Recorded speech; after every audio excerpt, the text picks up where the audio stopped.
Yesterday, and I know your heart has lost a beat just like us, after 834 days of anguished anticipation, Staff Sergeant Ran Gvili returned to Israel.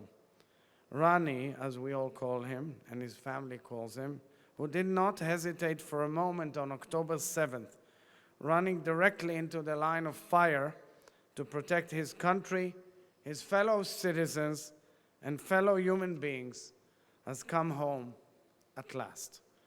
His return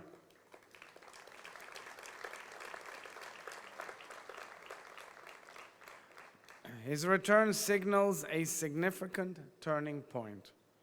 For the first time since 2014, not a single Israeli citizen, living or dead, is being held as a human bargaining chip in Gaza. As we, as a society, can start healing again with heavy hearts but in good conscience, I send our embrace to Rani's family, especially his parents, Talik and Itzik, who fought heroically with remarkable courage for their son. I want to thank everyone who was involved in bringing Rani home, the Israel Defense Forces and the security organizations, the Israeli government headed by Prime Minister Benjamin Netanyahu, all the countries involved in brokering the different hostage agreements, especially our greatest ally and friend, the United States of America. Particularly, I want to acknowledge and thank President Donald J. Trump and his advisors, Steve Witkoff and Jared Kushner. May Rani's memory be a blessing upon us all. Yehi zichro baruch. Ladies and gentlemen, dear guests, 81 years ago today, the gates of Auschwitz opened and the world gazed into the darkness of pure evil. Here and now we gather in Yerushalayim, in Jerusalem, eternal symbol of the Jewish people, eternal symbol of truth and peace, the capital of the independent state of Israel, the nation state of the Jewish people, the only one on the earth, to act upon that, what we call sacred duty of all people of goodwill, to remember and to bear witness, to open our hearts to the grief of the past. In fact, from here I'm rushing to meet hundreds of Holocaust survivors in Ramle, and that is why I apologize in advance that I won't stay with you. We are here to add our voice to the eternal vow of never again. The Holocaust, the Shoah, was the single greatest catastrophe in the history of humanity and in the history of our people. And yet, it was upon those ashes of unthinkable destruction that a deep cry emerged, an outcry for repair, healing, and justice, an outcry for fraternity, cooperation, and building. It was an outcry that emerged not only from the depth of humankind, but from the grieving, tortured bellies of individual men and women, women and men, who dedicated their lives to reversing the torment that had been inflicted upon them and their generation by crafting a world where they could never again come to pass. One of those men was Sir Hirsch Lauterpacht, a proud Jew born in the Lvov region of Poland, whose entire family perished in the Shoah, and who became a giant in the field of international law. And he was my mother's uncle, so he was my great uncle. Professor Lauterpacht was part of the team that prosecuted the Nuremberg trials, and it was he who came forward as one of the founders of the International Court of Justice, later serving on its bench. The man who saw with his very own eyes in the Nuremberg courtroom the cruelest of human beings, the Nazis who annihilated his family and one-third of our people and sought to erase all of them, this man was also the one to formulate the legal definition of crimes against humanity. My great uncle did all of this out of deep faith and hope that the international community would forever be committed to preventing these heinous crimes from ever happening again to the Jewish people or any other people, and committed to delivering justice for the sake of all humanity. It is him I call to mind as I stand here today. It is his shock and horror I imagine now as we gather not only to remember the past but also to look honestly at the present. I cannot help but ask myself, what would he say as we gather to name the painful truth, the blind and destructive hatred he dedicated his life to combating, unfortunately, lives on.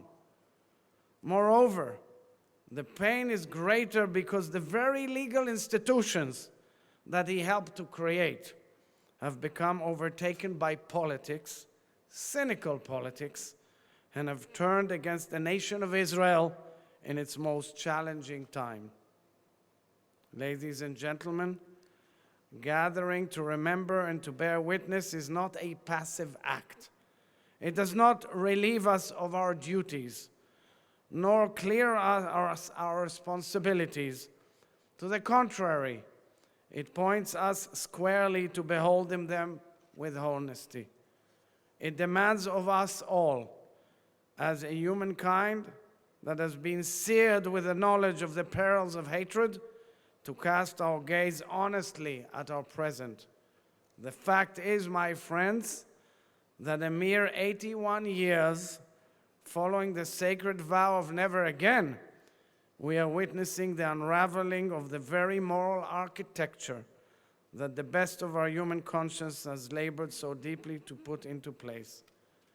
When hatred once again has become a legitimate form of political activism, when Jews feel compelled to hide their identities on the streets of London and Paris, when Jewish children must be escorted by armed guards to school in the morning, and Jewish worshippers must be protected on Saturday mornings from Toronto to Boston to Buenos Aires.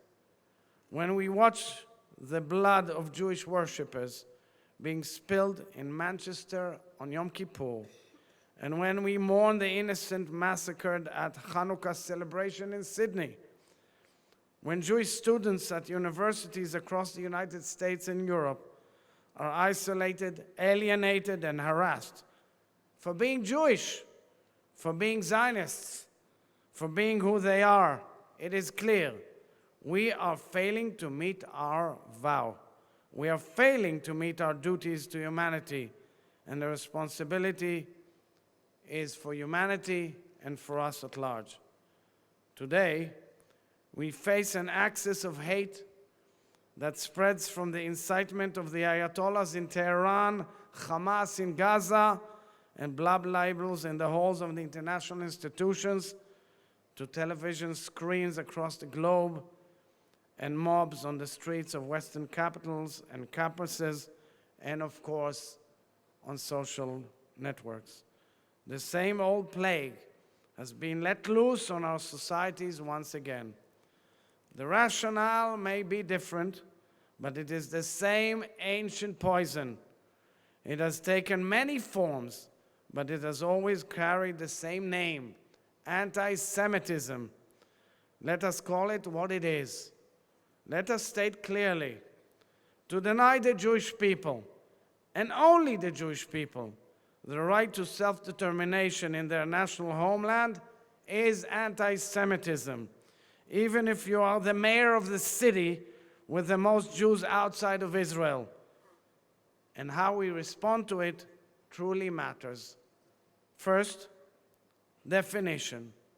The IHRA definition of anti-Semitism offers the tool of convention, a critical convergence on an accepted meaning for anti-Semitism, and it must be universally adopted. Second, enforcement and justice. Fighting the axis of hatred means fighting it head-on, online, on campuses, in the streets of our cities, everywhere. Third, education. Deep, honest education about Jewish history and tradition, the Holocaust, Zionism, and Israel. Fourth, responsibility, especially from technology companies, AI included.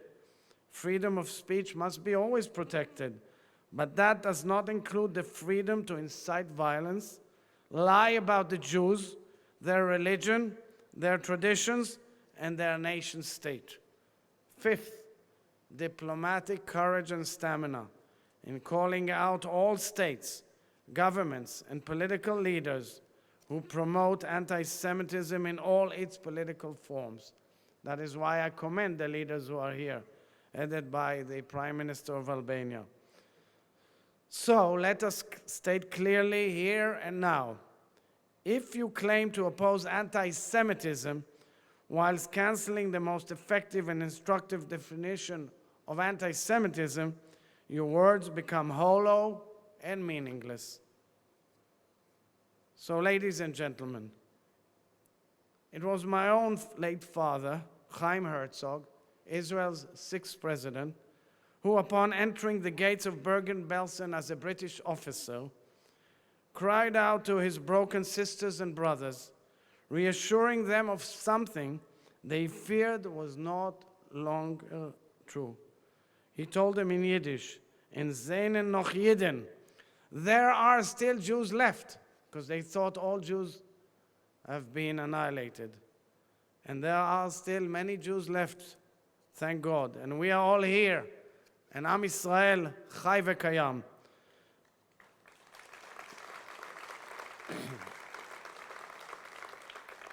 Not by the grace of others, but by the merit of our labors, our resilience, our courage, our determination, our faith in God, and our deep faith in life.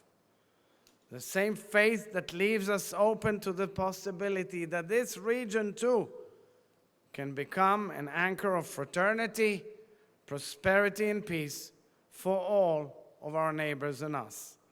The same faith that believes in humanity, in justice, and in a repaired world, and in the fact that Jews, Muslims, Christians, and all members of other religions can dwell together in peace and harmony. Bless you all. Thank you. And may we all go together from strength to strength. Toda rabah to all of you.